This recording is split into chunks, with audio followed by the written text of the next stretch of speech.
우리 인사합니다.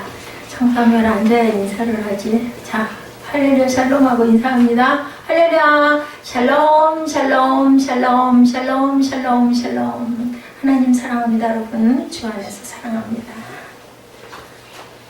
예, 오늘 제목이 요서 6장 1절에서 7절 말씀. 문들아 열릴지어다 너도 이서푼. 이렇게 제가 제목을 잡아봤습니다. 벌절이 지나고 정말 완연한 봄이죠. 벚꽃들이 뭐 다 시들져가고 벚꽃 축제도 윤중로도 끝났죠. 봄이 되면 정모승 씨의 봄길의 앞부분이 떠오릅니다. 저는 봄길이죠. 길이 끝나는 곳에도 길이 있다. 이렇게 시작이 됩니다. 길이 끝나는 곳에서도 길을 내는 사람이 또한 있습니다. 스스로 봄길이 되어 끝없이 걸어가는 사람이 있다. 정호승 씨의 봄길에 나오는 내용입니다. 이 사는 길이 끝나도 또 다른 길로 이어진다. 예, 그 시인은 이렇게 얘기하고 있습니다. 맞습니다. 부활절이 지나가면 부활이 끝난 것일까? 저는 그렇게 생각하지 않습니다. 여러분들은 어떻게 생각하십니까? 저는 매일 아침 부활합니다. 이렇게 고백을 합니다. 오늘 하루도 부활의 하루가 되게 하여 주옵소서. 부활이라는 의미가 뭘까요? 죽지 않고 살아나는 게 부활이죠. 예, 밤에 잠자리에 들어서 잠자고 아침에 건강하게 일어나서 또 오늘 하루의 일과를 시작할 때 새로운 부활이 일어납니다. 그리고 아까 그 어떤 식구에도 있었죠. 예, 오늘 하루가 정말 너무너무 귀하다. 우리 부동 예배 시편 그 시에 있었던 것 같습니다. 보니까 뭐라고 얘기하냐면 비에 젖은 땅을 누린데 허기진 세상에 풍요한 밤이 짙어 놓으시고 고귀한 생 깨끗이 마무리하면 티없이 맑은 웃음 다시 한번 선물하고 떠나는 자고도 예쁜 꽃이요. 어젠가요? 그 오늘 시인가요? 시에 분명히 그 얘기가 있었는데 자 내일도 내 것이 아닌데 여기네요. 내일도 내 것이 아닌데 내년 봄은 너무 멀죠. 오늘 우리 그 주보 뒤에 시에 나와 있죠. 오늘 이 봄을 사랑합니다. 오늘 곁에 있는 모두를 진심으로 사랑합니다. 4월의 문이 열려서 지금 15일 정도가 됐습니다. 제가 이 시를 올릴 때 계절을 항상 생각해서 달에 그 시를 올리고 있습니다. 오늘이 가장 중요하죠. 내일 무슨 일이 일어날지. 내일은 내 날이 아니에요. 하나님이 주셔야 내 날인데 우리는 당연히 내 내일이 오리라고 생각을 하지만 당연이라는 건 없습니다. 내가 출근길에 무슨 일이 일어날지, 그죠? 누가 그걸 생각을 하겠어요? 내가 무슨 교통사고를 일으킬지 아니면 내 몸에 어떤 질병이 있어서 하루하루 뭔가가 좋지 않은 것들이 성장해 가고 있는지도 우리는 알 수가 없습니다. 내 몸 안에 있는 것도 내가 알 수가 없죠. 예, 부활절이 끝나도 우리는 매일 부활한다. 부활로 이어지죠. 그래야 되죠. 그것이 바로 우리의 삶이고 하나님의 영을 받은 하나님의 귀한 자녀들의 그런 삶이라는 것.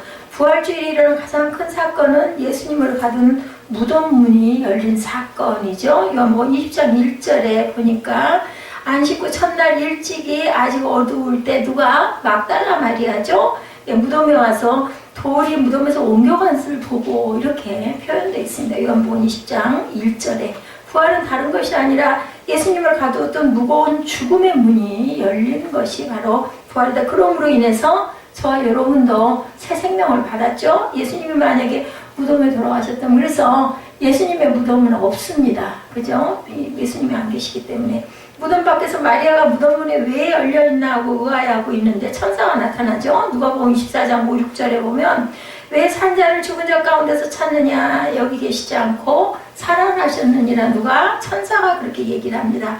주님은 더 이상 죽음에 갇혀 있을 수가 없었고 예수님은 생명이시기 때문에 언제나 살아있는 생명은 죽음을 이기고 일어납니다. 제가 9시 매도 제 스스로를 통해서 간증을 통해서 감동을 전했습니다. 일어나게 하고 살리는 것은 영이니 하죠. 하나님께서는 우리를 살리고 누가 자꾸 우리를 저주하고 죽게 만들어요? 사탄이. 너는 죽을 거야. 너는 이제 얼마 안 남았어. 너 그거 수술도 못한대. 너는 이제 그것 때문에 결국은 걸음도 못 걷고 그러다가 그냥 앉아있다가 화장실도 못 가고 그러다 죽을 거야. 이건 누가 속삭여? 사탄이 속삭입니다. 근데 생사화복을 주장하시는 분은 누구시다? 하나님밖에 안 계시다라는 거. 그래서 우리 마음에 자꾸 절망의 생각이 들거나 근심, 걱정, 염려가 자꾸 들어오는 건 사탄이니까 예수 이름으로 물리치시기 바랍니다. 언제나 살아있는 생명은 죽음을 이긴다는 것을 기억하시기 바랍니다. 예수님이 죽음의 문을 열고 다시 살아났다면 우리도 부활 이후에 죽음의 문을 여는 것이 당연하죠. 부활의 사건이 죽음의 문을 여는 것이었다면 부활의 삶도 죽음의 문을 여는 거다. 오래전에 미국 슈퍼마켓에서 이런 일이 있었다고 그래요.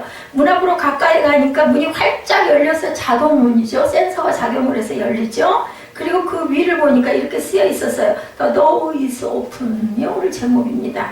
예, 그때 순간적으로 이런 감동을 받았다고 합니다. 아, 인생의 문은 열리게 되어 있다. 그분은 그 문구에서 그저 감동을 받습니다. 우리 앞에 수많은 문들이 있지만 우리 앞에 있는 문은 열리게 되어 있고 어떻게만 하면 가까이 가면 근데 우리 집 아파트 문은요 너무 가까이 가면 안 열리더라고요. 이 고장났나 깜짝 놀래가지고 저는 기계가 고장이 났다 싶으면 깜짝 놀랍니다. 왜냐면 그게 약하기 때문에. 뒤로 조금 물렀으니까 문이 열리더라고요. 감지를 거기서 감지하는 거죠.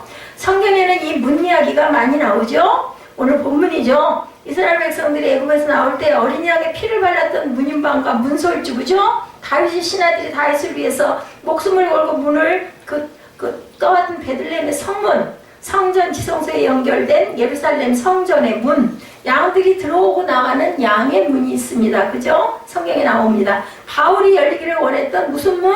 전도의 문. 요한계시록에 나오는 12진주문. 이 모든 문들은 반드시 열려야 하고 열리자 생명의 역사가 일어난 것을 우리가 봅니다. 우리가 인생을 살면서 희망이 사라졌을 때 뭐라고 얘기해요? 사방이 막혔다고 그러죠. 그럴 때 뭐라고요? 근데 한 군데 뚫린 게 어딨다? 하늘로 뚫렸다. 그죠? 땅으로 들어가면 죽어요. 그럴 때 우리는 하늘의 문이 항상 열려 있어야 되는데 그 열려 있는 거 뭘 상징합니까? 하나님과 내가 이어져 있어야 돼요. 교통해야 됩니다. 무엇을 통해서?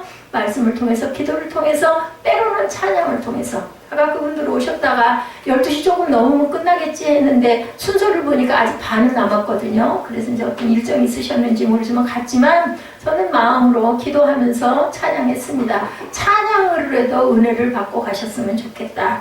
그 생각 났어요. 전에도 어떤 분도 무슨 예배, 그 수요 예배인가요? 밤에 오셨다가 앞에 앉으셨다가 우리 이제 막 본문으로 들어가려고 하니까 기도할 때 살짝 일어나서 가시더라고요. 그분도 뭐 성경 공부를 열심히 하시는 분 같아서 막 펜 가지고 뭘 꺼내놓고 다 했다가 뭐 어쩔 수가 없죠. 그죠? 그분들에게 우리가 맞출 수는 없으니까. 사면 초과라고 얘기하죠. 문이 닫혀 있다고 얘기합니다. 요즘 저와 여러분들의 주변에 이런 상태에 닫힌 분들이 굉장히 많습니다. 보면 구직의 문이 닫혀 있죠. 경제의 문이 닫혀 있습니다. 정치의 문도 닫혀 있고 남북의 문들이 모두 닫혀 있습니다. 우리나라는 특히 열문, 중차대한문, 남북 통일의 문이 열려 있어야 됩니다. 우리가 어떻게 해야 이 막힌 문들을 열 수 있을까? 오늘 본문 6장 1절 우리 함께 읽어보도록 합니다. 이스라엘 자손들로 말미암아 여리고는 굳게 닫혔고 출입하는 자가 없더라. 지금 이스라엘 백성들은 여리고 성 앞에 있어요. 어떻게 했어요? 길가를 통해서 그죠? 제사장들이 언약궤를 메고 요단강이 물이 흐르고 있고 엄청 범람할 때이기 때문에 건너갈 수가 없어서 어떻게 해야 되나 했더니 하나님께서 제사장들이 언약궤를 메고 맨 앞서서 요단강을 건너라 명령해서 그대로 했더니 발을 딱 물에 딱 대니까 물들이 딱 쓰죠. 그래서 물이 갈라져가지고 뒤에 오는 모든 백성들은 마른 땅을 건넜더라. 5장에 보면 그렇게 나오고 있습니다. 그래서 이제 길갈에 도달해가지고 뭐 했어요? 12돌을 갖다 세워서 기념비를 세우죠. 그리고 요단강 제사장들의 발이 한 걸음 한 걸음 간 데마다 12돌을 세워놔서 물속에서 사실 물속에도 12돌들이 기념으로 있다라고 성경에 나타나 있습니다. 1절에 6장 1절에 여리고성이 굳게 닫혔고 출입하는 자가 없더라. 예, 뭐 했는데 요단강 건너서 길갈에서 이제는 제단 쌓고 여리고성 문 앞에 왔는데 문이 닫혀 있습니다. 여리고는 예나 지금이나 굉장히 아름다운 성이에요. 언젠가 한 번쯤들 그 여리고성을 한번 찾아보시기 바랍니다. 해저 250m의 세계에서 가장 낮은 도시라고 그래요. 그리고 주전 7,000년 전에 제단이 발견된 세계에서 가장 오래된 도시이기도 합니다. 여리고가. 아무리 추워도 영하로 내려가 보자는 온화한 종려나무의 도시이기도 하다. 그 아름다운 도시가 지금 백성들 눈앞에 펼쳐져 있어요. 누가 주셨어요? 하나님이 너는 여리고로 가라. 그죠? 그 가나안으로 가라고 말씀하시는 첫 번째 성 앞에 서 있는 모습입니다. 지금 그 성문은 어떤 모습을 하고 있었을까? 여리고 성은 무너져서 지금 그 성의 본래 모습을 볼 수가 없는데 예루살렘으로 그 대신 본다면 이런 모습이었을 거예요. 학자들이 가는 당시 여리고 성벽은 높이가 7.5m, 두께가 6m 정도 되는 크기로 약 32평방킬로미터였다라고 나타나 있습니다. 여러분들 상상을 한번 해보세요. 높이가 7.5m, 우리 키가 2m라고 따지면 그거에 한 뭐 3배 정도 되는 높이겠죠. 두께는 6m 정도 되는 그런 성이다. 32평방킬로미터면 사방에 6km로 된 네모골 도시를 우리가 연상을 하게 됩니다. 그리고 성벽의 두께는 6m인데 내벽이 있고 외벽이 있는 이중벽으로 나타납니다. 그나마 그 벽은 경사가 약 35도 정도여서 외적으로 기어오르기가 아주 곤란한 벽이다. 참 그 여리고성을 함락하기가 아주 난공불락이다 이렇게 나타나 있습니다. 얼마나 견고하고 두껍고 튼튼한지 뭐 쉬운 얘기로 개미새끼 한 마리도 침입할 수 없을 만큼의 난공불락의 성인데 성벽은 보통 성의 2배 이상 크기였고 두께는 오늘날의 4차선 도로와 맞먹는 두께라고 합니다. 특별히 요새화된 중요 부분은 높이가 7.5m에 두께가 6m를 훨씬 넘어서 웬만한 공격에는 끄떡도 오지 않을 그러한 성이었다.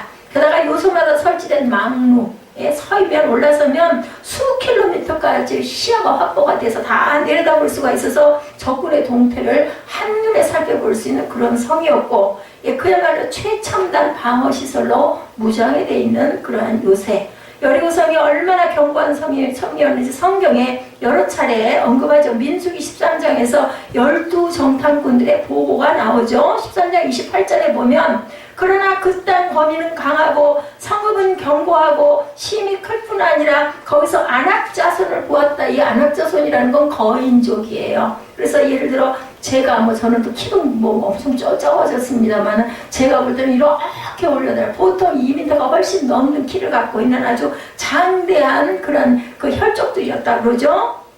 그래서 정탐꾼들은 여리고성이 견고하고 크다고 여기서도 얘기를 합니다. 신명기 1장 28절에도 우리가 어디로 갈고 우리의 형제들이 우리로 납신케 하여 말하기를 그 백성은 우리보다 장대하며 그 성읍은 크고 그 성곽은 하늘에 닿았다라고 얘기를 얼마나 높이 보였고 크고 웅장했으면 이렇게 얘기합니다. 여리고성이 얼마나 컸는지 그 성곽이 하늘 끝에 닿았다라고 얘기할 정도의 모습이었다. 자, 이스라엘 남북이 중요지기도 하고 동서의 중앙지기도 할 정도로 이스라엘 전체 어떤 여리고는 요충지대로 나타나고 있습니다. 만일 여호수아가 이스라엘을 정복을 하려고 하면 반드시 여리고성을 먼저 정복하지 않으면 안 될 정도의 아주 중요한 요충지였다. 여리고를 정복하면 가나안을 남북으로 차단하는 효과가 있고 동서를 가로막는 효과도 있는 지역이 바로 여리고이고 여리고 성이었다는 거죠. 실제로 1차 세계대전 때 영국의 발렌비 장군도 여호수아의 이 작전을 모방해서 먼저 여리고를 점령하고 그 다음에 팔레스타인을 점령했다라고 역사적으로도 나타나 있습니다. 1차 세계대전 때. 여리고는 그만큼 중요한 요충지이고 도시고 가나안을 약속의 땅으로 만들려면 반드시 정복하지 않으면 안 되는 그러한 정복지였다. 문제는 여리고가 크고 견고한 게 문제여서 이걸 도대체 어떻게 얼마나들 지치고 무슨 무장이 되지도 않고 아니면 훈련이 되지도 않은 이스라엘 백성들이 이 여리고를 어떻게 정복을 하냐고요. 그건 뭘 얘기를 해요? 불가능한 것을 얘기를 하고 있습니다. 하나님께서는 언제 가능하게 하세요? 불가능할 때 가능하게 하십니다. 가능한 거 누가 하면 돼요? 제가 하면 돼요. 우리가 하면 됩니다. 근데 안 되는 거를 이루어주시는 분이 하나님이시다라는 것을 여리고를 통해서도 말씀을 합니다. 이스라엘 자손들로 말미암아 여리고는 굳게 닫혔고 출입하는 자가 없더라 이렇게 나타나죠. 굳게 닫힌 여리고 그나마 반드시 그런데 점령해야 할 여리고성은 부활절 이후에 우리를 막고선 장애물과 같다. 우리 장애물 많죠 여러분들? 일상생활에 오늘의 장애물 아니면 또 내 인생의 장애물 아니면 이 한 달 동안 내가 꼭 이걸 정복하고 이루어야 할 그 많은 장애물들이 바로 이러한 여리고는 아닌지 묵상하시기 바랍니다. 쉽지는 않지만 우리가 살기 위해서는 반드시 건너야 할 장애물이고, 이것이 저와 여러분에게 오늘 말씀을 통해서 여리고 문이 열리기를 바란다. 그래서 오늘 제목이 The door is open. 문이 열렸는데 어떻게만 하면? 가까이 가기만 하면. 무슨 문이? 자동문이. 자동문의 통로는 누구? 예수 그리스도십니다. 뭐에 맞닿아 있기만 하면 내 파장이 거기 전자정치에 가서 닿기만 하면 문은 열립니다. 그래서 하늘에 계신 하나님과 내가 같이 연결되어 있기만 하면 모든 문들이 열릴 수 있다는 것을 잊지 마시기 바랍니다. 하나님의 약속대로 반드시 열린다. 이를 위해서 가장 먼저 기약할 것이 오늘 본문 2절이죠. 야훼께서 여호수아에게 이르시되 보라 내가 여리고와 그 왕과 용사들을 내 손에 넘겨주었다 라고 얘기를 합니다. 말도 안 돼. 도저히 점령도 안 되는 이 문을 하나님께서는 뭐 증거가 있냐고요. 그걸 어떻게 점령을 해. 근데도 2절에 말도 안 되는 말씀을 하시는 거죠. 여호수아에게 말씀하죠. 2절 봅니다. 보라 내가 여리고와 그 왕과 용사들을 내 손에 넘겨주었다. 그 뭐예요? 네가 주인이야. 이제는 그건 네 거야 라고 얘기를 합니다. 그래서 하나님은 여리고를 이미 여호수아에게 넘겼다 라고 결론을 내려서 말씀하고 계십니다. 원문에 보니까 내가 내게 주었느니 I gave you 이렇게 증거합니다. 저는 정말 이래서 영어고 짧은 단어들이 정말 은혜가 와요. 뭐 저 영어 못합니다. 모릅니다. 근데 눈에 꽂히는 거는 그렇게 짧은 거. 그래서 우리 중고등부 꿈동이들한테도 항상 질문을 하는 거는 아주 쉬운 것만 질문을 합니다. 그걸로 좀 꽂혔으면 싶어서. 완료형이죠. I gave you. 자, 우리가 싸운 후에 준다는 게 아니라 싸우기 전에 이미 너한테 줬어. 그거 네가 찾아 먹어. 사무엘에게 너 과자 갖다 놓은 거 봤니? 아니 못 봤는데. 그래서 너 찾아봐. 있어. 그래서 어디 있는데? 그건 네가 찾아. 100칸이나 되니 우리 집에? 그것도 찾아 먹을 그런 노력도 안 할 거면 너는 자격이 없어. 이미 갖다 놓은 것도 집어다가 입에다 이것도 다 일이죠. 그죠? 찾아다가 집어넣어야 돼. 그거 싫으면 안 먹어야 되는 거예요. 선택은 누구 몫이다? 내 몫이다. 내가 해야 되는 거다. 자, 내가는 누구예요? 하나님이 내가 너에게 주었다. I gave you 하고 얘기를 합니다. 근데 우리는 그걸 발견하지 못하고 뭐래요? 40년 광야를 돕니다. 3주일이면 한 달이면 갈 수 있는 거리를 40년 동안 뱅글뱅글 돕니다. 그러다가도 가나안을 발견하고 찾으면 감사하고 다행인데 못 찾고 가는 사람들도 너무 많다라는 거죠. 그게 문제입니다. 바로 내가 이미 여리고를 내 손에 넘겼다. 하나님이 여리고와 싸우기도 전에 이미 여호수아에게 주었다. 이미 딱 결론은 내려진 겁니다. 자, 모든 재산, 모든 통치권, 모든 소유권을 누구에게? 여호수아에게 이제 이미 너한테 줬어. 그러니까 그건 네가 가서 딱 들어가기만 하면 되는 거예요. 너 요단강 건널 수 있어? 하나님 어떻게 건너요? 물이 저렇게 무섭게 흐르고 있고요. 들어가면 키를 넘어서 내가 빠져 죽을 건데요. 그랬더니 하나님께서 방법도 알려주시죠. 언약궤를 메고 맨 앞에 제사장이 물에 발을 담궈라. 그럼 믿음 없으면 하겠어요? 여러분들 다 거기 들어갈 때는 꼴까닥 죽을 텐데 그게 문제예요. 아니 들어가는 게 답이라고 들어가면 되지. 우리는 객관적으로 다 그 얘기를 합니다. 아니 들어가려잖아. 들어가. 근데 만약에 내가 다쳤어. 들어가시겠어요? 나 죽을 것 같은데. 그건 뭐예요? 선택입니다. 내가 선택하느냐 안 하느냐에 달려있다. 하나님이 가나안을 이미 이스라엘 백성에게 주었다는 많은 약속을 하시죠. 뭐라고 그랬어요? 갈대아 우르를 떠난 지 얼마 안 된 아브라함에게 내 이 땅을 동안 내 전선에게 주리라 말씀을 합니다. 뭐처럼? 하늘의 별처럼 바다의 모래처럼 내 민족이 창대하게 될 거다라고 말씀하셨어요. 그죠? 자, 하나님으로 떠나는 야곱에게 베델에서 너 누운 이 땅을 내가 너와 내 자손에게 주리라 하고 말씀을 하셨습니다. 하나님 거짓말쟁이 뭘 줘. 죽이는 내가 지금 당장에 얼어 죽게 생겼는데 배가 고파 죽겠는데 길도 모르겠는데 참 이상해 하나님. 응? 그죠? 거짓말하신 하나님이실까요? 아니신 겁니다. 언제 알아요? 나중에 인생을 야곱이 그죠? 80세쯤 살고 나니까 이게 하나님이 역사하셨구나. 그죠? 삼촌 갔던 아람에 간 것도 거기서 20년 동안 종살이를 한 것도 그 하나님을 만나서 하나님의 천사와 씨름을 한 것도 내가 환덕도가 부러진 것도 다 하나님께서 나를 만드시느라고. 이 한나의 고백입니다. 제가 아까도 얘기를 했지만 하나님께서는 정말 좋은 걸 너무 많이 주셨고 그 오만이 안 꺾이니까 그만 달싹 그죠? 걸음을 많이 못 걷게 하고 그죠? 내 자존감을 낮추시느라고 내 주변에 있는 모든 것들을 막아버리고 다 끊어버리고 떠나게 해버리고, 근데도 뭐 하셨어요? 죽이시지는 않는 하나님이다. 내 질병에서 도저히 이거는 안 될 것 같아 했는데 하나님께서는 내가 너를 고쳐주리라, 너는 이미 다 치료받았어 라는 말씀을 주십니다. 그걸 받고 안 받고는 내가 결단하는 것에 있다. 다 손에다 집어줬어요. 그리고 입에다 넣기만 하면 되는데, 그것도 귀찮으면 무슨 말이 있어요? 옛말에 누워서 떡 먹기. 근데 그것도 귀찮고, 나 안 먹고 싶어 하면 안 먹으면 되는 겁니다. 선택은 저와 여러분의 몫이다. 그래서 모세에게 내가 내 젖과 꿀이 흐르는 땅을 주리라 라고 말씀을 하시죠. 그리고 여호수아에게 내가 발로 밟는 모든 땅을 내게 주었노라 이렇게 말씀하고 계십니다. 저와 여러분에게 하나님이 주리라 이미 주었다.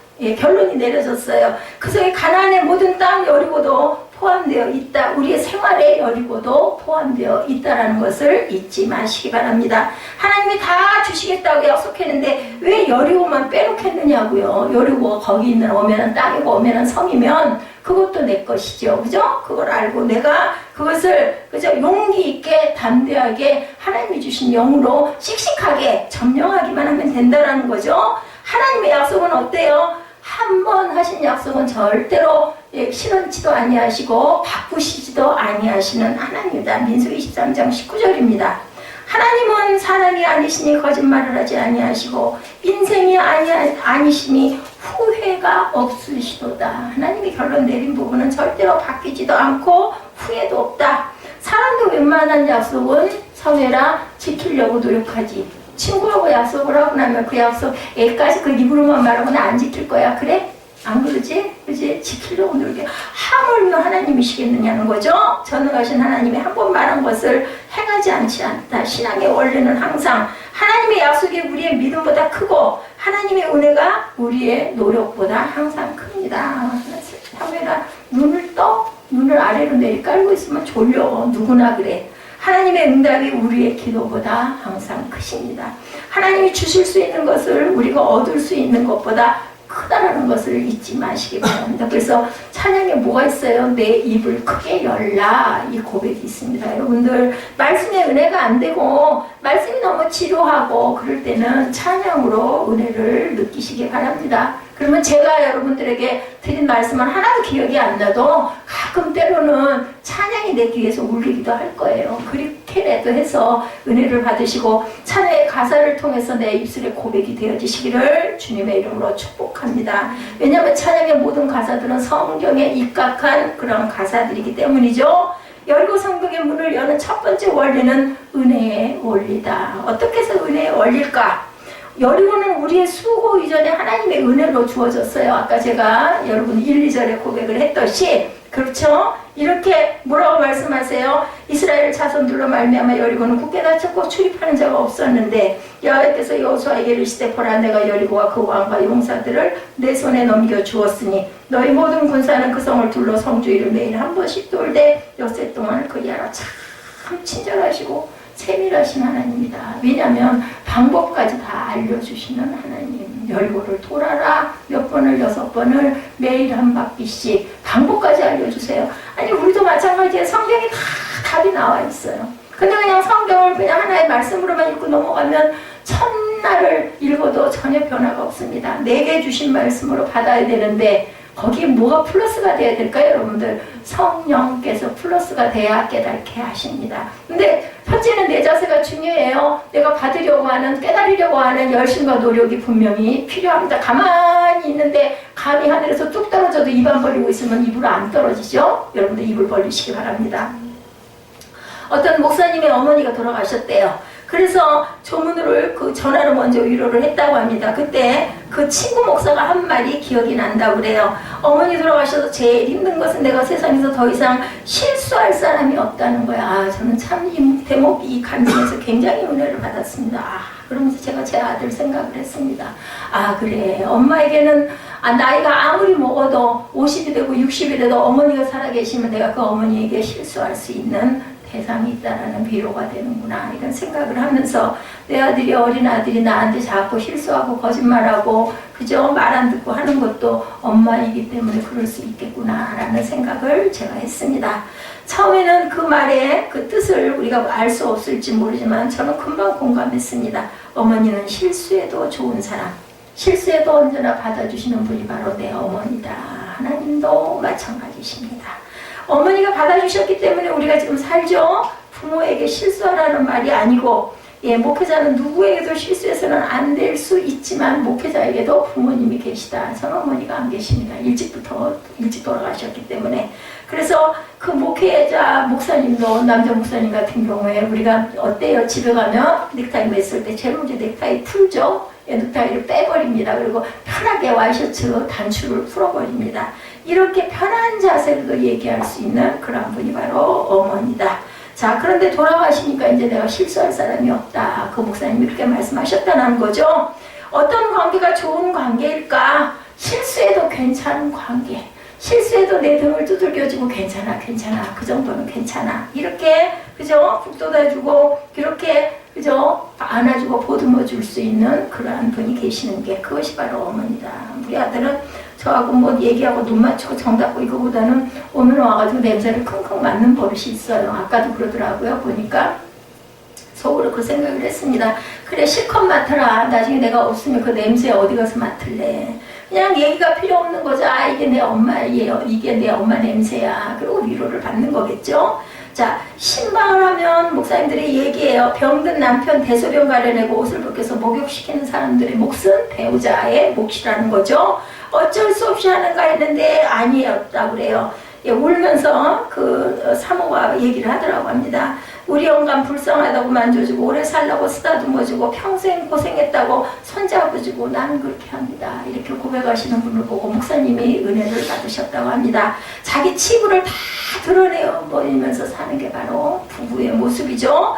남들에게 그것이 큰 실수고 수치인데도 부부에게는 수치가 아니에요. 창세기에 나타나 있습니다. 창세기 2장 25절에 아담과 그 안에 두 사람이 벌거벗었으나 부끄러우지 아니하더라. 부부의 관계는 바로 이런 관계다.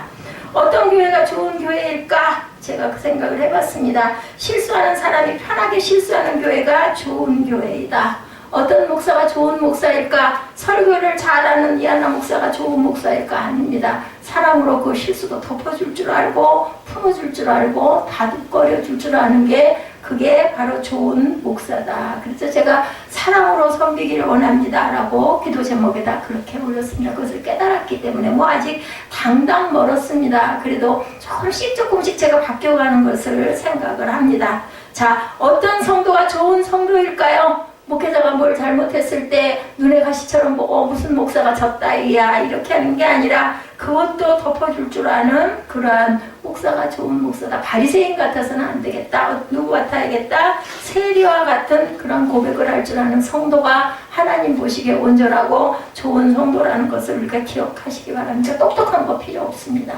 그냥 내가 잘못했으면 아이고 하나님 잘못했습니다 하고 고백할 줄 아는, 나를 열어내놓을 줄 아는, 실수를 부끄럽게 여기지 않는 성도를 하나님께서는 이쁘게 보신다라는 거, 그리고 은혜를 주신다라는 걸 잊지 마시기 바랍니다. 왜요? 부모 앞에서 실수할 수 있기 때문에. 아까 제가 비유했죠. 엄마 앞에서 나는 실수할 수 있다. 얼마든지. 누가복음 6장 7절입니다. 서기관과 바리새인들이 예수를 고발할 증거를 찾으려 하여 안식일에 병을 고치시는가 엿보니 이렇게 얘기합니다. 누가복음 14장 1절에도 안식일에 예수께서 한 바리새인 지도자의 집에 떡잡수시러 들어가시니 그들이 엿보고 있더라. 누가복음 20장 20절에도 똑같은 얘기가 막 나옵니다. 모두 다 3번이죠.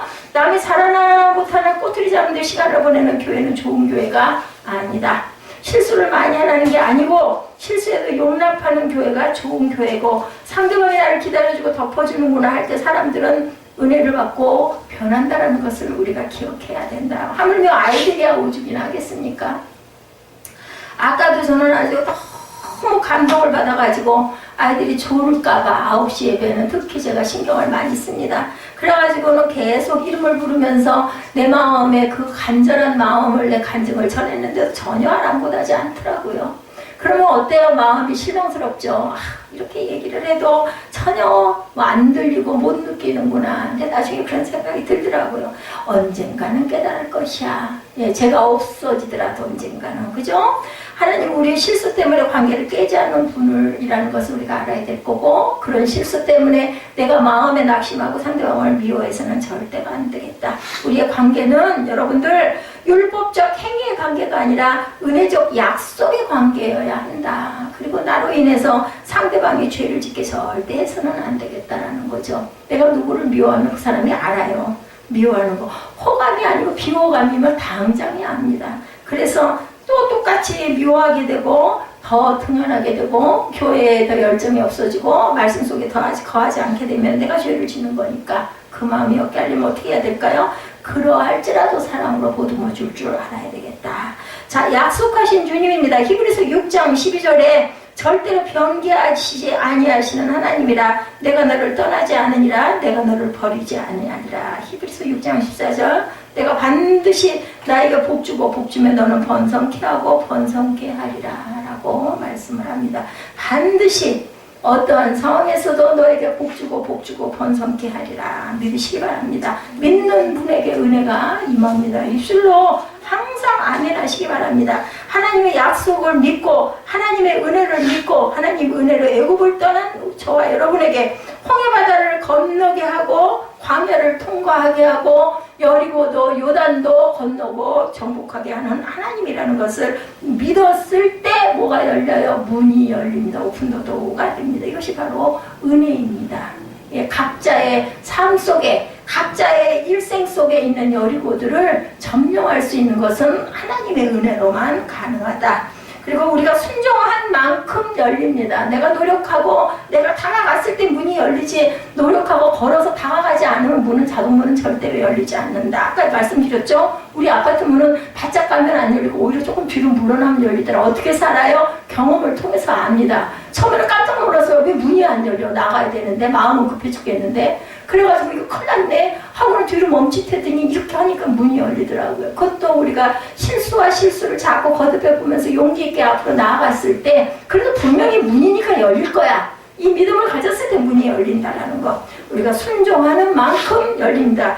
여호수아 6장 3절 세 번째 절입니다. 너희 모든 군사는 그 성을 둘러 성주의를 매일 한 번씩 돌 때 엿새 동안 그리하리라. 아까 제가 읽었죠 미리. 하나님이 주신 약속을 굳게 믿고 여리고 앞에 다가간 백성들에게 하나님이 명령하죠. 뭘 하라고요? 아무것도 할 게 없어요. 가장 쉬운 방법. 그냥 돌아. 얼만큼씩 하루에 한 바퀴씩 돌고 언약궤를 따라서 돌아라 라고 말씀합니다. 여기도 규칙은 있습니다. 언약궤를 따라서 하루에 한 번만 소리 내지 말고 조용히 돌아라. 자, 언약이 사실 이 명령이 좋은 명령이 아니죠. 우리 같으면 막 아이고 하나님 열어주세요 열어주세요 막 소리 지르면서 기도하면서 이거 안 열리면 우리 큰일 나요 우리 죽어요 그럴 수 있을 텐데 하나님께서는 그냥 돌기만 해. 말하지 말고 돌아. 뭐예요? 순종하라는 거예요. 사람의 방법으로는 그건 아닐 것 같아. 정말 아닐 것 같은데도 하나님께서는 반대로 얘기하실 때가 많다는 걸 우리가 알아야 되고 순종하는 마음으로 내가 잘났다고 내가 앞서가지 말고 하나님의 방법대로 하는 게 가장 중요하다. 완전 무정한 여리고에 대해서 이스라엘 백성들이 취할 작전으로는 굉장히 말도 안 되는 소리 같죠. 무슨 그 성을 돌면 뭐가 무너져. 말도 안 돼요. 그죠? 백성들은 이런 명령을 기대했겠죠. 너희 중에 특수부대를 동원해서 성벽을 부숴라. 그러면 아마 가능성이 있을 것 같기도 한데 하나님께서는 무조건 도우라고 그러면 부숴도 안 되지 않겠어요? 아까 말했죠. 4차선 도로의 넓이보다 더 두꺼운 두께다. 그걸 뭐 부순다고 그게 깨지겠냐고요. 밤에 몰래 여리고로 들어가서 땅굴을 파라. 특공대를 파견해라. 뭐 이러면 그래서 혹시나 될 수도 있을까? 그게 제압할 방법이 될 수도 있을까? 근데 엉뚱하죠? 돌기만 하래요. 그죠? 예, 해볼만 할 텐데 하나님의 명령 너무 평범하다. 성을 한 바퀴씩 돌라. 하루에 딱 한 바퀴만 돌아라. 너무 쉽죠? 그리고 마지막 날에는 7바퀴를 돌고 뭐하라? 그때 이제 소리를 내는데 어떻게? 소리가 아니라 나팔을 크게 불어라. 예, 나팔을 크게 봅니다. 자, 그런데 이스라엘 백성이 이 명령에 순종을 하고 그날 마지막 날 여리고는 무너졌습니다. 한 바퀴 돌 때마다 조금씩 무너지면 우리가 소망이라도 있을 텐데 말짱했다가 마지막까지 결국 뭐야? 끝까지 경주하라는 거예요. 끝까지. 믿다가 말아버리면 안 돼요. 하나가 에이 되기는 뭐가 돼서는 안 돼요. 약을 먹어도 언제까지? 끝까지 먹어야 할 때까지 먹어야 된다. 하나님의 관점은 여리고가 무너지는 것이 문제가 아니라 순종이 문제라는 거. 순종이 뭐보다 낫다? 제사보다 낫다. 그죠? 여리고는 하나님이 눈 깜짝할 사이에 무너집니다. 천지를 창조하신 분이 그걸 하나 못 무너뜨릴 리가 없죠? 뭐예요? 믿음이에요. 믿음과 순종입니다. 그런데 무너지기 어려운 것은 누구의 마음? 결국은 그거 무너뜨리는 건 일도 아닌데, 식은 뭐 먹기? 죽 먹기인데, 중요한 건 사람의 마음이다. 사무엘아, 그렇게 하고 앉지 말라고 그랬지. 너 어저께 휴대폰도 없었을 거고 할 텐데 잠 안 잤어? 근데 왜 고개를 꺾고 앉았어? 용돈 안 줘. 너 지난주 내내, 일주일 내내 내가 집으로 쫓아다니게 만들었어. 응? 그래, 내가 얘기를 했지, 어저께. 용돈을 줄 수가 없는 상황. 근데 이 시간까지 졸면 재고의 여지가 없다는 걸 이해하기 바래. 응? 자려고 태어났냐고. 자, 사람의 마음이 문제다. 사람 속에는 불순종을 무너뜨리는 것이 가장 힘듭니다. 그런데 이스라엘 백성은 뭐 했어요? 순종했어요. 돌래니까 돌아야죠. 돌았어요. 근데 마음속으로는 아마 분심이 많았을 거야. 이거 한다고 무너지겠어? 근데 어떻게? 방법이 없으니까, 사람 입으로는 도저히 안 되게 생겼으니까 돌라고 하시니까 돌아야지 하고 돌았을 거예요. 무너지는 걸 바라보고 돈 사람이 과연 여호수아와 갈렙 정도였을까요? 제 생각에는 그렇습니다. 자, 7번 돌아라 했을 때 7번 돌았고, 나팔을 불라고 할 때 나팔을 불었습니다. 순종이 중요하다.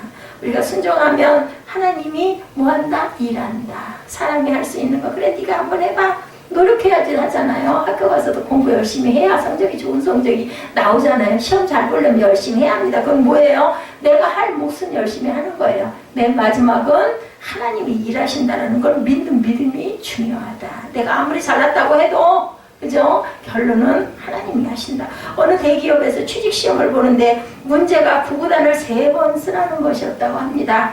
네, 그래서 우리나라 최고의 기업에서 어떻게 이런 문제가 나오겠어요? 상상을 할 수 없는 문제잖아요. 구구단 3번이 하면 누가 못 쓰겠습니까? 여러분들 다 외우시죠? 예, 그래서 그렇게 뻔한 문제를, 말도 안 되는 문제를 내다니 사람들은 동요하기 시작을 했다고 합니다. 어떤 사람은 문제만 쳐다보고 있고, 어떤 사람은 쓰다가 말고, 어떤 사람은 문제가 너무 쉬워서 기분 나쁘다면서 앉아있고, 반응이 여러 가지 가장 각색이었다고 합니다. 여러분은 어떻게 하시겠어요? 저 같으면 썼을 것 같아요. 못 쓰라는 데 쓰면 되죠. 그죠? 다른 생각을 할 필요가 없어요. 그 중에 한 사람이 아주 성실하게 답을 썼어요. 꼼꼼하게 3번을 씁니다. 나중에 시험관이 수험생들을 물어봤다고 그래요. 이번 문제는 여러분이 아느냐 모르느냐의 문제가 아니었습니다. 얼만큼 성실하게 쓰는가를 보려는 문제였습니다. 그러면 녹화 테이프를 보여주겠습니다 라고 틀었다고 합니다. 그 중에 가장 진지하게 답을 쓴 한 사람을 골라서 합격을 시켰다고 합니다. 말씀의 문제는, 믿음의 문제는, 말씀의 문제는 순종이다. 여러분들, 순종이, 그죠? 제사보다 낫습니다. 아무리 많이 알아도 순종하지 않으면 아무 소용이 없다. 자, 미국의 한 대학에서 교수가 학생들에게 질문합니다. 만일 당신에게 단 5일의 시간이 남아있다면 무엇을 하겠습니까? 그 시간을 어떻게 보냈습니까? 학생들의 답이 아주 단순했습니다. 사람들에게 사랑한다고 말하겠습니다. 이렇게 대답을 했다고 합니다. 해변을 거닐며 해지는 광경을 바라보겠습니다. 내가 미워했던 사람을 찾아가 용서를 빌겠습니다. 또한 그 말을 들은 교수가 이렇게 대답했다고요. 그렇다면 그것을 지금 하십시오. 그것을 왜 지금은 못합니까? 라고 반문을 했다고 합니다. 19세기 미국의 전도자 무디는 매스컴도 비행기도 없던데 100만 명을 전도했어요. 기하학적인 숫자죠. 아까 그 얘기에서 여러분들 뭘 느끼셨어요? 마지막 날 닷새밖에 없다면 내가 가서 잘못한 거 용서해달라고 하겠다라고 했더니 교수가 답을 했죠. 지금 왜 안 하냐고. 지금 하라는 얘기예요. 마음에 오면 마지막 날까지 가지 말고, 그래야 네가 살 수 있다는 거죠.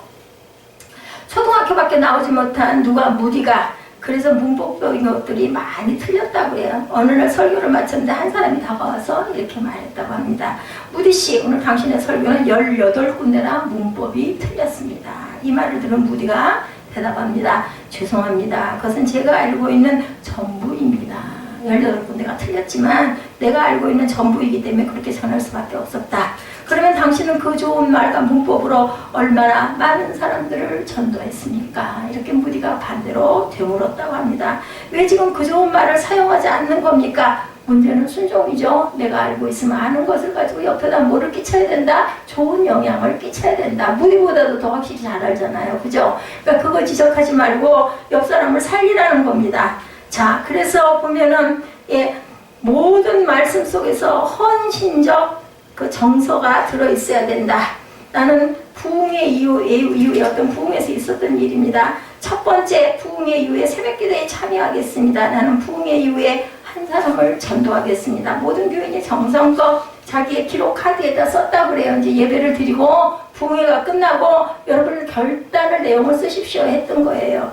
그래서 기도했다고 합니다. 신앙생활에 많은 말이 필요한 것이 아니라 단순한 순종이 필요하다라고 어떤 목사님은 그것을 놓고 기도를 했다고 합니다. 그래서 3박 4일 동안 부흥회에 참석한 것보다 오늘 두 가지 뭐예요? 주여 복 주시옵소서, 순종의 복을 주옵소서 하고 기도했다고 합니다. 문제는 중요한 게 순종이다. 자, 우리가 항상 전도할 때도 그렇고 뭔가를 실행할 때도 그렇고 히브리서 1장 30절에도 말씀합니다. 믿음으로 7일 동안 여리고를 도니 성이 무너졌도다. 믿음과 순종으로 살아가시는 저와 여러분들이 되셔야 되겠죠? 여호수아 6장 20절입니다. 이에 백성은 외치고 제사장들은 나팔을 불매 백성이 나팔 소리를 들을 때 크게 소리질러 외치니 성벽이 무너져 내빈지라. 기적이 일어났어요. 아멘. 그죠? 기적은 왜 기적이에요? 일어날 수 없는 일이기 때문에 기적이라고 합니다. 일어날 수 있는 일은 기적이 아니에요. 그죠? 우리가 말한 대로, 우리가 바라본 대로, 우리가 순종한 대로, 우리가 믿는 대로 문은 열린다라는 것을 잊지 마시기 바랍니다. 여리고 문이 열린 마지막 언어의 능력이죠. 여리고 성을 도는 백성들에게 하나님이 지시하신 것 10절입니다. 여호수아 6장 10절입니다. 여호수아가 백성에게 명령하이르되 너희는 외치지 말며 너희 음성을 들리게 하지 말며 너희 입에서 아무 말도 내지 말라. 심지어는 소리 내지 말라고 60절에 말씀하죠. 여리고성을 도는 백성은 반드시 뭐 해야 된다? 침묵해야 된다. 그것도 순종해야 돼요. 뭐에 꼭 침묵해야만 그게 무너져. 그죠? 우리가 생각할 때는 반론이 많이 생깁니다. 그런데도 외치지도 말고 음성도 내지 말라고 하니까 당연히 그렇게 해야 된다. 이스라엘 백성은 원망하던 민족들이죠. 엄청나게 광야 거의 40년 동안 원망을 무지무지하게 했어요. 먹을 음식이 없고 물도 없고 더워 죽겠고, 그죠? 그리고 모세가 시내산에서 늦게 내려온다고 나무란다고 무섭다고 고생시킨다고 죽이려고 한다고 엄청나게 원망을 했던 민족이에요. 백성들은 원망으로 떼죽임을 당하기도 했습니다. 그러나 약속의 땅 가나안 땅에서는 원망하지 말아야 된다. 하나님이 말씀하시도록 입 다물고 조용히 침묵하고 순종만 해라고 여기서는 아주 명령을 하십니다. 또 널 시끄러운 소리 하지 말라는 거예요. 그렇게 했다가 너는 죽으리라. 어떤 성경학자가 연구했다고 그래요. 성경에서 하나님이 말씀을 중단할 때가 있다. 백성이 원망할 때다. 이렇게 얘기를 했다고 합니다. 성경에서 원망자라는 백성의 입이 닫히기 전에 하나님은 결코 말씀하시지 아니하신다. 원망하면 하나님이 일하지 않죠. 우리 자녀들 야단칠 때 반대로 계속 말꼬리 붙잡고 말대답을 하면은 말도 하기 싫어요. 그냥 탁 때려주고 싶죠. 하나님도 똑같다는 거죠. 피타고라스가 얘기합니다. 침묵하라. 그렇지 못하겠거든. 침묵보다 더 나은 말하래요. 그런데 침묵은 다만 말없음이 아니죠. 헨리 나우엔이 말합니다. 침묵은 단지 입을 다무는 게 아니라 하나님으로부터 말하는 법을 배우는 것이다. 이렇게 얘기를 합니다. 우리가 침묵하라는 것은 묵상하라는 뜻이에요. 돌면서 여리고성을 돌면서 마음으로 기도해라. 순종으로 제가 여리고성 돕니다. 하나님 돌라 하시니까 제가 순종하고 돕니다. 이걸 돌았을 때 하나님께서 역사해 주옵소서 하고 입 다물고 기도해라. 침묵보다 더 나은 말이 바로 믿음의 말입니다. 성을 돌 때 말을 하지 않은 대신 제사장이 뭐를 했어요? 양각 나팔을 높이 불죠. 그때 백성들도 큰 소리로 함성을 지르죠. 여리고는 무너지라 이렇게 소리를 지릅니다. 하나님의 능력으로 무너지라. 굳게 닫힌 여리고성은 열릴지어다. 견고한 성읍 하나님 무서운 줄 모르고 하늘까지 닿은 여리고는 무너질지어다. 제사장들이 양각 나팔을 불고 백성들은 소리 높이 외칠 때 놀라운 기적의 일이 일어나죠. 그렇게 견고하던 성문이 힘없이 열리더니 그렇게 육중하던 성이 한 번에 눈 깜짝할 사이에 와르르 무너져 버립니다. 우리가 살아가면서 말을 피할 수는 없어요. 그러나 그 말이 실수를 일으키고 상처를 주기 때문에 늘 조심해야 된다. 중국 철학자 수수가 인생을 바르게 보는 법, 놓아주는 법, 내려놓는 법이란 책에 사람들이 다른 사람의 말을 들을 때는 3번 채 걸으라고 얘기를 합니다. 3번. 예, 우리가 어떤 말을 들을 때 첫 번째 채는 그 말이 진실이냐, 예, 걸러내라는 거죠. 두 번째 채는 그 말이 좋은 서리에서 나온 말이냐, 또 한번 걸릅니다. 세 번째 채는 그 말이 정말 중요하냐, 이 3가지가 꼭 필요하다. 자, 먼저 진실이냐, 내용의 진실성을 우리가 파악할 줄 알아야 된다. 내용이 진실하지 않으면 듣지 말아라. 나에게 대해서 진실이 아닌 말은 그냥 넘어가고 상처받지 말라는 거예요. 갈등하지 말라는 겁니다. 다음은 그 말을 하는 사람이 선의를 가지고 나에게 얘기를 하고 있나를 생각해봐라. 만일 말하는 사람이 마음에서 나오는 선의로 했다면 그 말을 들을 필요가 있죠. 그러나 진실이 아니고 나를 꺾어내리고 그리고 내가 불순종하게 만들고 아니면 내가 그저 절망에 빠지게 하는 말이면 듣지 말라는 얘기입니다. 세 번째, 중요하냐 그 말이 내 삶에 정말 진지하고 중요한 말이냐. 여러분들 하루라는 오늘 주일을 여러분들에게 주셨어요. 그리고 지금 이 자리에까지 오시기까지 아까 11시경부터 따져도 지금 2시간이 됐습니다. 예, 굉장히 중요한 시간이라는 것. 지금 아까 여기서 얘기한 그 수수의 얘기처럼 제가 여러분들에게 말씀을 드리는 내용이 진실할까요? 그죠? 한번 생각해 보시기 바랍니다. 두 번째 내용이 선의로 저 목사가 나한테 이 얘기들을 하고 있는가를 생각해 보시기 바랍니다. 세 번째, 정말 내가 중요한 얘기들 들어야 될 얘기야. 이 시간까지 여기 앉아가지고 이 귀한 시간에 이 휴일에 3가지를 생각해 보시고 판단하시고 받아들일 것인지 안 받아들일 것인지를 결정하시기 바랍니다. 우리의 삶이 중요하냐는 것, 중요하지도 않은 말로 시간을 절대로 허비하지 마시기 바랍니다. 여러분 안에 적용해 보셨습니까? 선으로 하지 않은 말에 속지 마시고 중요하지 않은 말에 시간 보내지 마시고 그리고 진실하지 않은 문제로 내가 상처를 받지 말아라.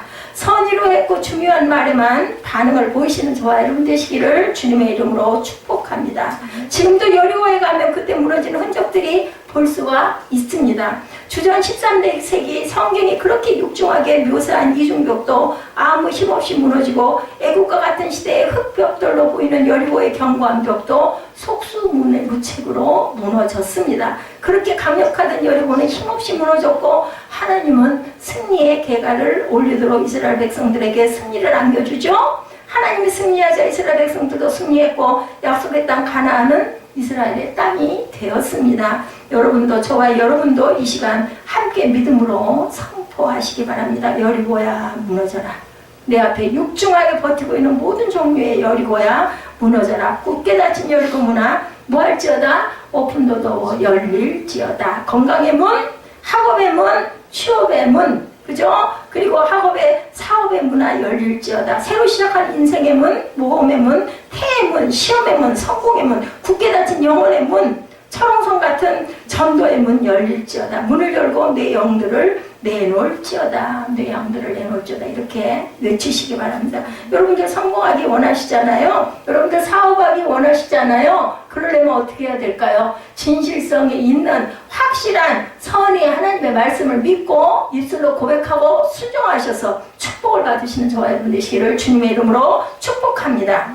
교회는 하나님께서 와서 세상으로 가는 문입니다. 세상에서 하나님께로 가는 문이죠. 문은 중간성이 특징입니다. 안과 밖을 이어주는 통로죠. 위아래를 연결시키는 사다리입니다. 누구세요? 예수 그리스도시라는 것. 교회는 문이죠. 하나님께로 가는 사람이 교회를 통해서 하나님께 가고 하나님의 은혜도 교회를 통해서 옵니다. 믿음은 문입니다. 거기에 뭐가 있습니까? 진리가 있죠. 하나님의 말씀이 있습니다. 제가 여기서 여러분들에게 전할 때 하나님의 말씀을 전하지 않고 인간의 내 말만 하고 있다면 듣지 마세요. 그냥 여기 앉아 계시지 마세요. 그냥 나가세요. 뭐하러 앉아있어요? 쓸데없이. 뭐 예배니까 형식이니까 예배 드려야 되니까 죄는 목사 네가 짓고 나는 예배 열심히 드렸다. 그렇게 해가지고 하나님께 연락이 되지 않습니다. 제가 여러분에게 드리는 말씀은 성경에 입각하지 않은 얘기는 절대로 하지 않습니다. 그럴 때는 들으셔야 됩니다. 어떻게 해요? The door is open입니다. 인생의 문은 열려야 됩니다. 다만 가까이 가야 열린다는 것. 이 봄에 우리 앞에 놓인 문이 열리시기를 주님의 이름으로 축복합니다.